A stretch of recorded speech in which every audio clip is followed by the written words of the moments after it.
Bonjour mes enfants, donc aujourd'hui on va essayer de faire l'exercice 3 qui est le dernier exercice sur les formes bilinéaires symétriques. D'accord? Parce que dans les formes bilinéaires symétriques, surtout la réduction de Gauss, l'exercice 2, on avait dans la réduction dans Q, il y a un xi au carré. Là, il n'y a pas de xi au carré, ce sont les deux types qui existent. Donc dans l'exercice 2, il y a un xi au carré, donc on a fait la réduction de Gauss, vous avez vu. Maintenant, il n'y a pas de xi au carré. Comment on va faire? Bon, c'est l'objectif de cet exercice-là. Donc il y a deux types. Donc on va commencer d'abord par la première. On va écrire la matrice de f dans la base canonique. Pour écrire la matrice de f, il faudra d'abord trouver la forme bilinéaire symétrique f associée à Q, ça veut dire la forme polaire.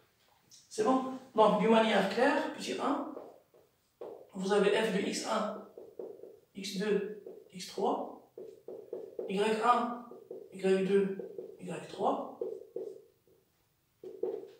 Donc on a déjà vu. x1, x2, ça va devenir quoi? C'est 1 demi. x1, y2, plus x2, y1. C'est clair? C'est comme ça, lorsque vous allez poser x1, y1 c'est x1, et y2 c'est x2, donc vous aurez x1, x2, moins 1 demi, fois x2, y3, plus x3, y2. Voilà. C'est ça la forme polaire, tout simplement. Donc la matrice de f, on va la noter 1. C'est la matrice de f dans la base B. On sait que c'est f de E1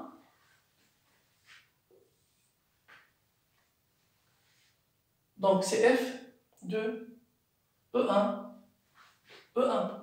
C'est bon? E1, E2, E1, ça veut dire x1 égale à 1 et y1 égale à 1. Les autres, c'est des zéros. Est-ce qu'il y a x1 fois y1? Non. Donc c'est 0. C'est bon? La deuxième, c'est quoi? C'est f de E1, E2, E1, E2. E1, vous avez uniquement x1 qui est égal à 1. Et dans E2, vous avez seulement y2 qui est égal à 1. Les autres, c'est des zéros. Donc, on va chercher x1 fois y2. Est-ce qu'il y a x1 fois y2? Oui, elle est là, tout simplement. x1, y2. Le coefficient, donc, c'est 1 demi. C'est bon?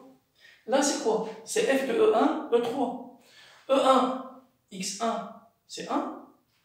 E3, y3, c'est 1. Les autres, c'est 0. Donc, on va chercher x1, y3. Est-ce qu'il y a x1, y3? Non. x1, y3 n'existe pas, donc c'est 0.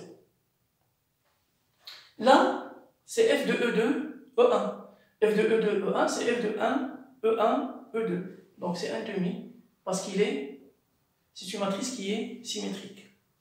Là, c'est f de E2, E2. E2, E2, ça veut dire x2, c'est 1, y2, c'est 1. On va chercher les x2 fois les y2. Il n'y a pas. C'est 0. Là, c'est f de E2, E3. Donc x2 égale à 1 et y3 égale à 1. Donc on va chercher x2, y3. Est-ce qu'il y a x2, y3? Oui, elle est là, x2, y3. Le coefficient, c'est moins 1 demi. Là, c'est symétrique. C'est 0. D'accord? Là, c'est symétrique. C'est moins 1 demi. Et là, c'est f de E3. E3. Donc, ça veut dire x3, c'est 1.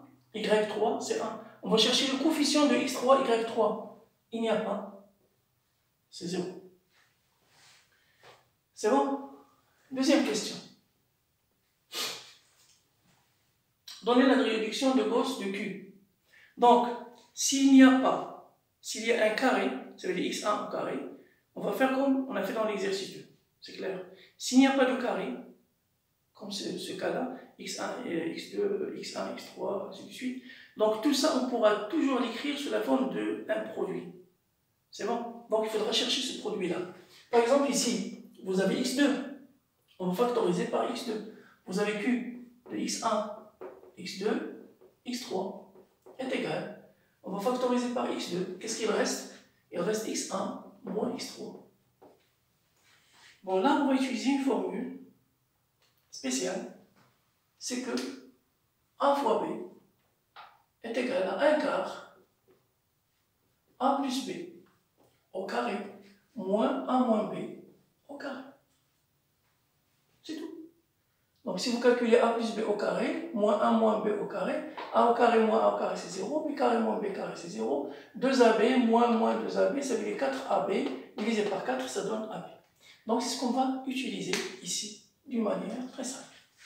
Donc égal, c'est 1 quart fois la somme des deux, c'est donne x1 plus x2 moins x3 au carré.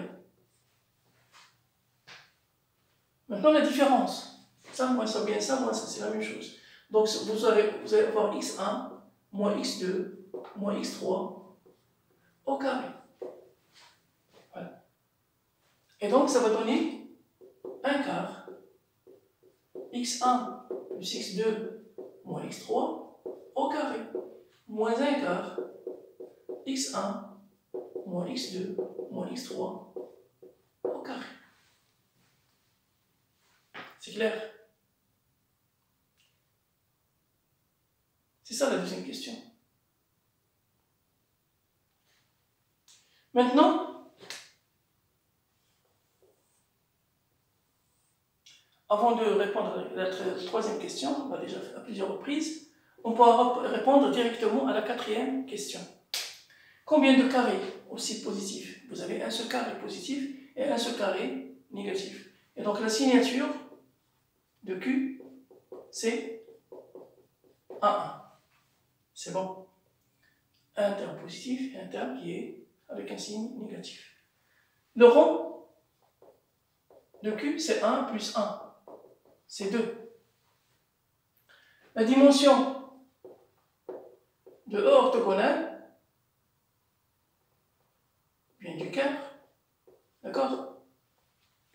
D'après le théorème du rond, le rond ici c'est 2, plus la dimension du quart est égale à la dimension de R3. Et donc la dimension du quart c'est 1. Donc le quart il est engendré par un seul vecteur. Il y a un vecteur qui est orthogonal à n'importe quel autre vecteur. C'est bon?